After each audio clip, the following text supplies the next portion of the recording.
Welcome to Girl Talk. We are here at Bella Domicile with this awesome set that they just whipped up for us. Yeah, and it's so cozy and fall-like. Beautiful. I'm digging it. Love it.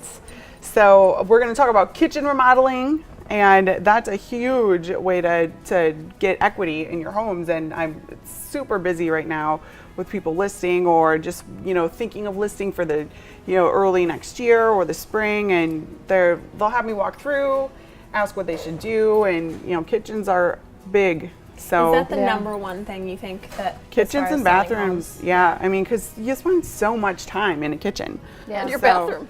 And your bathroom. Oh, well, that came out wrong. But well, if I'm cooking, that's what happens. But yeah, I mean, when you're entertaining, that just seems to be where everybody hangs out. But Right. Great kitchen alone will sell your home because it's just. Or the opposite is true if that's if that's what's neglected. What's cool about talking with Don Luck, the owner of Bella Domicile, is he's going to talk about the budgeting and how to make it happen for you, even if you're on a smaller budget. Yeah. Well, and looking at homes every day, I mean, we're talking about the quality and like how to know how to price it, and sometimes it'll look great, and then you go to like open and close drawers, it's not and functional. Right. drawer faces fall off, and that's just not good. Yeah, we'll get to talk a little bit about that and balancing quality and function and price and all that kind of stuff. That's a good word, balancing. Trying to make It's all a balance because everyone wants the best of the best, right? But not everyone has that deep of pockets, so you got to kind of. And you don't pick want to choose. overfinish either. I mean, if you have an area where you could just do middle of the road, which is more cost effective and still functional and beautiful, but you don't need, the soft clothes and the, really crazy granite, because you may not get your money back out in that situation. But then there's other areas where if you don't go with the granite, then they're just going to either lowball you or put in granite after they buy it. So And I suppose that's a good point too as far as the rest of your house. So if you're not planning on remodeling the rest of your home, and the rest of your home isn't super modern, maybe you don't want to get the most modern materials for your kitchen. Right, Where you there's could- a big contrast. And you can do like cool backsplashes, or but do like they have like high definition laminate now where it kind of looks like granite, but it's not. But then you could take the money you're saving from that and put it into maybe a different room. So lots of cool ideas. Yeah, we'll pick Dan's brain Yeah. a little bit later and figure out what we can do. Sure. We've got some other great guests too. It's football season, so we're gonna talk concussions. I feel like that's an appropriate combination, right? So Yeah, we'll that'll do that. be very interesting. And concussions, you think football right away, but in reality, it could be soccer, it could be cheerleading. Cheerleading is so athletic these days. Gymnastics, skiing, it affects a lot of Hockey, different if you didn't hockey. mention. Yeah. Showing vacant homes, I always hit the dining room like fixture every time because I'll be looking at something and I'll walk right into it. I'm like a You're tall. bug That's tool like the height. Yeah. Who knew that was an occupational hazard for I you? never have that problem. Oh my goodness. Yes. We'll talk fall fashion in just a little bit too, because they are coming up next. We get to talk to Greenway Station and talk Love to them about Greenway their really Station. cool pumpkin The pumpkin tree. monstrosity. Yeah. So we're very Photo excited op. for that. Yeah, So. total photo op. Yep, absolutely. Well, we're going to do that after the break, so please stick around for more Girl Talk. We'll be right back.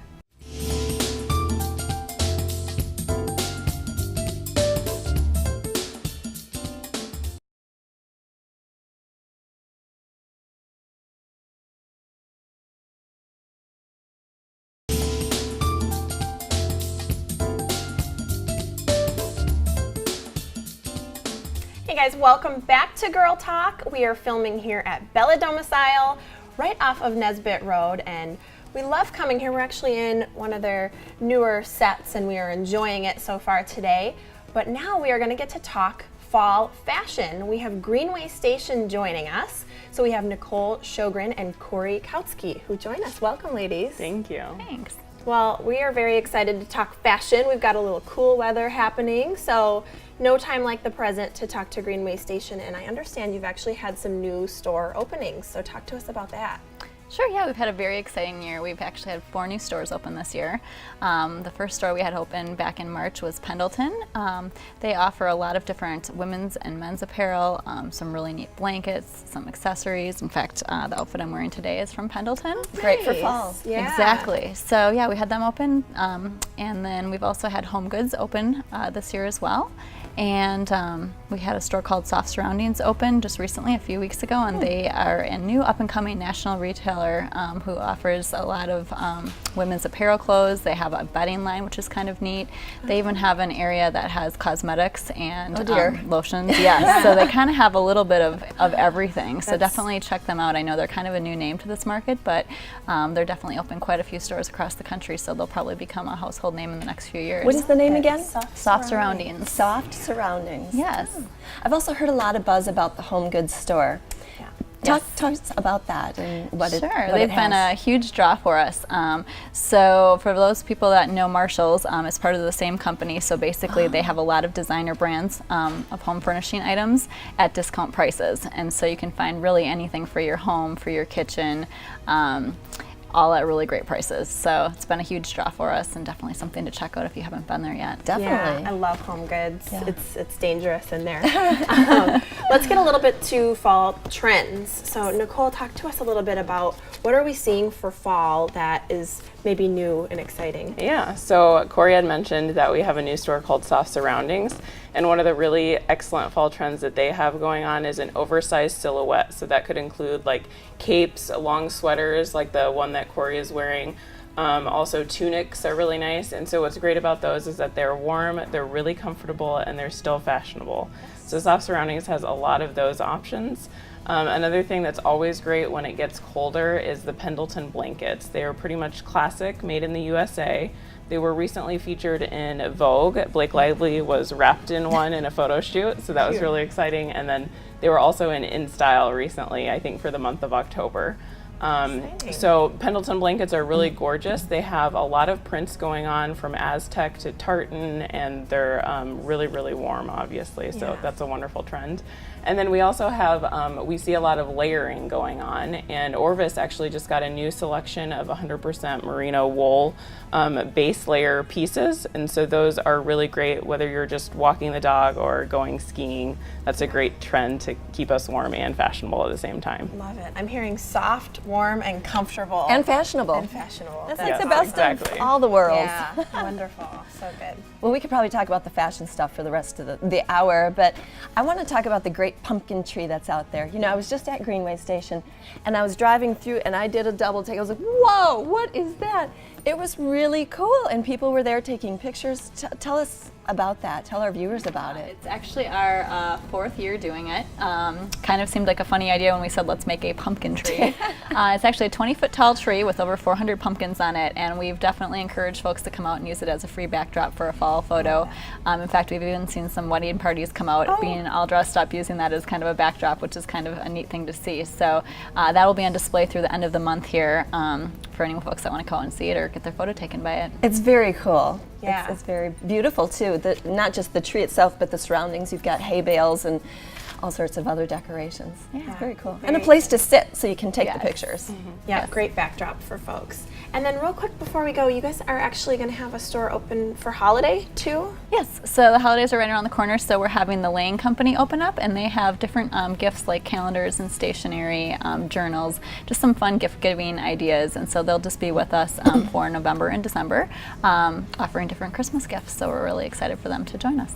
All right. Well, very exciting stuff. Lots of new store openings, and we can check in for some comfy, cozy fall fashions. And the pumpkin tree. And the pumpkin tree. Great place to take pictures. Well, thank you so much for joining us. Very much appreciate it, Corey and Nicole from Greenway Station.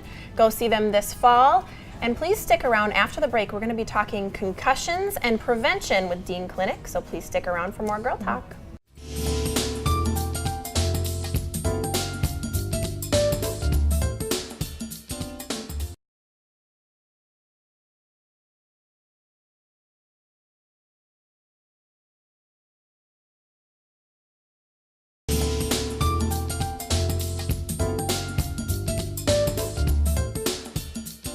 Welcome back to Girl Talk. We're filming at Bella Domicile on the west side of Madison. Later we'll talk with the owner, Dan Luck, and he'll help us navigate those tough decisions regarding budget and designs, choices, and all of that. But first, if you have a student athlete in your life, whether you're a parent, a coach, an educator, you're going to want to meet our next guest. The Dean Foundation recently started a new program for concussion management and education. With us, we are lucky to have Dr. Brian Reeder. He is the medical director for this new program. Brian, thanks for coming in. Good morning, thanks. This is an important topic, and there are lots of kids out there in sports, not just football, too. Right. So first, we know concussions are kind of an invisible injury. Tell us more about what a concussion is and what's going on with that. Well, concussion is more of a functional injury to the brain. Structurally, we really don't see a whole lot, but the functional component, meaning how people react, the symptoms that they can have can be quite broad based on a trauma to the brain or even a whipping effect of the head. The brain is inside the skull and it can kind of bounce around inside there, and so that micro trauma that can happen can cause quite a bit of problems for young athletes. What are some of the ways that young athletes can prevent concussions from happening? Prevention's always on the top of our minds, of course. The youth football programs and a lot of the other collision type sports have made changes in the way they practice as far as how many days they actually have contact and how many times kids are exposed to that potential injury. A lot of the other focus is based on safe tackling techniques, safe heading techniques, so that young kids aren't putting their head first in the game and using it as a weapon. Sure. Absolutely. So obviously prevention is ideal, Right. but if we, are beyond prevention and a concussion does occur, let's talk a little bit about healing and what that process looks like as far as recovery goes. Are there steps to take, or what does that look like? Yeah, most definitely. That's one of the main focuses of the Dean Foundation's work, is to help educate what can parents do, what kind of things should they be looking for. And there's three main areas that we think about with head injury recovery. The first is cognitive rest, so allowing the brain to recover, decreasing all that stimulus that comes in with video games and texting and TVs, time on the phone, lots of heavy social interactions, sporting events that are loud and noisy. So it doesn't mean just not playing the sport, it means really allowing the brain to recover. And then when things are better from there, then we want to help them get back into school, because a student athlete is that first, they're a student. And we have to have them be doing well in school. Finally, we get them back into their passion of the sport. But that stepwise progression is very important to make sure that they do well in all facets of their life. Very well-rounded approach to recovery. That's nice to hear, that you can even get them back into the sport that they love. So I found that very interesting when I was reading more about it, that not only do you need just the rest away from the sport, but staying away from, like you were saying, texting and video games, things that are really stimulating the brain. One that I had read that students might buy into is the studying or even test taking. Well, and it is an important factor. I liken it sometimes to a child having a broken leg, and we wouldn't expect them to run a race with that. Just similarly, if the brain is injured, it's hard for them to do well. Sure. And we need to respect that and recognize that as parents and educators and coaches, we really need to be an advocate for those athletes to do well in school. And if they don't take that rest properly and go through the steps you described, what are the risks involved with that? Well, one of the big things is continuing to struggle with symptoms, so that the more that stimulus happens and kind of picks the scab, if you will, or continues to irritate things, it lasts longer. And then there's frustration amongst the parents and the kid and the coaches and all of those involved, and that can lead to children feeling withdrawn and not doing well in their school, which again is important. The long-term effects of concussion, some folks recover very quickly and are back to themselves within days and weeks, but some folks do really struggle for months and months and even years That would be with those frustrating. post-concussive symptoms. yeah, tough stuff. Kind of like running on that hurt ankle too soon and just perpetuating Rehabilitating it, right. Yeah. The need to really get that ankle strong again and have it be back before you start sprinting on it. We want to be able to tolerate walking and biking first. Dr. Brian, this is a really interesting topic. I wish we had more time to to cover more Yeah, about I could it. talk all day. Right, and so could we. It's very interesting and important. Yeah. Thank you so much for coming in. And they can go to your website to learn more. You have lots of little videos that people can watch too. Yeah, the Dean Foundation has created this webpage, beheadsmart.org, to try to put that education out there for folks. Very good. Check out that website. They do have lots of great educational tools, again, if you have a student athlete in your life. Stay with us. We'll be right back with the owner of Bella Domicile, who's going to help us navigate those tough decisions regarding budgeting and design choices in your kitchen or bath. We'll be right back.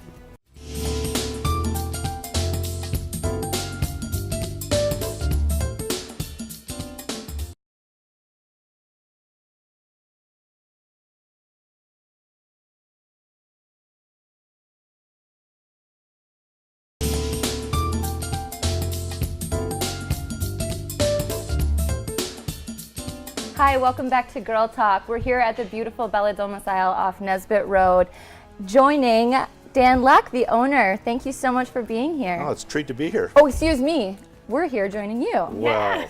Glad What that you're a here. beautiful set you have. Thank you so much. You bet. So we're going to talk about affordable solutions today. Can you tell us a little bit about how people know to budget for a new kitchen? It's a great question. And I think probably begs another question when we're talking to people is what are they defining as a new kitchen? Sure. All right, a new kitchen could easily be someone who's thinking about replacing their countertops, putting a splash of paint on the walls, maybe some new decorative hardware, and perhaps a tile backsplash. Another new kitchen might be defined as gutting the entire space, totally redesigning the kitchen itself, new appliances, flooring, and lighting, and the whole bit. So there's a wide range. Sure. And some of the challenges that we have when we try to answer a question like that is we don't do this every day. As homeowners, this is not a daily, weekly, or monthly occurrence, and they may only do it once or twice or 3 times in their lifetime. So it's a harder question to really answer.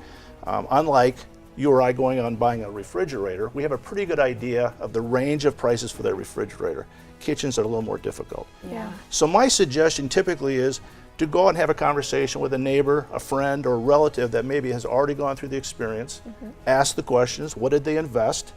And while you're having that conversation, asking other follow-up questions like, how was the experience? What would you do differently?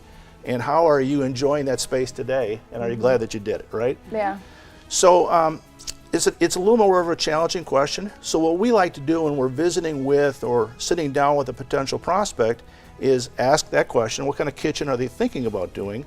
And then we can help them with that budgeting. We actually typically go, once we learn the scope of the project, we can actually go through a 3-column budget, a good, better, best, if you will, so we can get a feel for, give them a feel for what kind of investment do they need to make it happen. Absolutely. Make sense? Yeah. Absolutely. Absolutely. And also, just being a realtor, I think that your realtor would be a good source too, because they Absolutely. can really help you with what, you don't want to overfinish for the area, you don't want underfinish. So and kitchens sell homes. That's an excellent point. Yeah. As I sit with people when I go out to their homes, the environment that they live in, the neighborhood they live in, we don't want to overspend. We want to get that return on that investment. And one of the things that we preach a lot is let's make sure that this is an investment so that you can get a return on the dollar, unlike you or I going out to eat or buying something where we spend the money but we don't get to it doesn't last tomorrow. Right. Whereas a kitchen can last for a long time. You can enjoy the space today, be dancing in your kitchen, Right. but at the same time when you come to sell at home, we want you to get a return on that investment. And you do. I was chatting with Elise. I saw the award that you won for the best remodeled kitchen. Absolutely. And the first thing I said that will sell that house because it was gorgeous. Thank you. But so, all right. So here's a question. So remodeling your kitchen and cabinetry, nobody says basic quality. They all say best quality. How do you know? Because there's such a range with cabinetry. There is, and one of the challenges is that everything can look beautiful from the outside. So you really need to get underneath the hood. In our case, open doors and drawers, see what's inside. How easily did the drawers function back and forth? Excuse me. What kind of materials is that drawer made of? Is it wood? Is it particle board? What's the joinery? Is it pinned and glued, or is it a dovetail joint, which is a very strong construction joint? There's just a lot of little things. If you're working with a design consultant, most of them will be able to walk you through what are some of the differences. But there's clearly a difference between something that you might find at a big box store to something that you're going to find more in a showroom like ours or other design elements like that. Yeah, like the quiet close and all that. Those Soft nice close, features. very Yep. good. Very good. Well, let's talk a little bit more about, when you're deciding what you can have versus what you need to have, what you want to have. Everyone wants to have the best, right? We all want the best of everything. But I know that Bella Domicile does a lot of work in trying to help us balance because there's a budget in mind. So talk to us about that. Well, you're absolutely right. Everybody comes in with a wish list, and they've seen things in the magazines or HGTV, and they go, yep, this is exactly what I want. I want everything. And it starts with that conversation. How are you going to use the space? How do you cook? Who's involved in the kitchen? What other activities take place in that kitchen? Because kitchens today are not just for cooking. It's a gathering It's a area. gathering area, exactly. So we really want to pare down what exactly, and not pare down necessarily, but tailor it for that particular family or that particular homeowner. And that starts with that conversation. And so once we get an idea of how the space is going to be used, we can then start talking about what are the things or the elements that we want to put in that kitchen to make it most efficient and to make it desirable and, again, a kitchen that we can dance in. Yeah, absolutely. Well, So, thank like you said, the kitchen is such an important space in the home. Do you ever suggest that a client phase in the remodeling plan, or is that kind of not the most efficient way to go about it? Well, the easy answer is if you can afford to do it all at one time, that would be the preferred method. And a lot of things enter into that. Number one, just the sheer inconvenience of being torn up. The kitchen Multiple in one room that there is so much going on. When you don't have a kitchen, you can be lost. We get so used to going to our sink and turning it on and getting a glass of water, and one day you wake up and it's gone, you can go into panic mode. So we try to suggest that if you can afford to do it and you've got the time element involved as well, that you can do this, do it all at one time. There's efficiencies built in where you can have all the subs and all the other people that are involved in the project. We're going to get some efficiencies gained there. But the big one is just not being disrupted. And so if you can do it all at one time, that's the way to do it. So real quick, we're almost out of time, but new construction is really hot right now. So, builders have allowances for kitchen packages. How accurate is that, generally speaking? Well, allowance is a necessary tool to be able to come up with a price of a project. And so there is a good way to find out whether or not the allowances are real by just testing them. So my suggestion is you get an allowance, go out and see exactly what you can get for that allowance, whether it's tile or carpeting or cabinetry or countertops. A lot of builders or remodeling contractors may not know what your likes or your desires are. You just need to go out there and test it. And once you do that, you can find out exactly what you want and the costs that are associated with that, you'll make that remodeling or building practice far more enjoyable. Good to know before everything's in writing. Exactly. Yes, thank you Absolutely. so much for this incredible information. All right. And again, thank you for letting us be here. It's a beautiful space. Our pleasure. Thanks for watching Girl Talk, and we'll see you next time.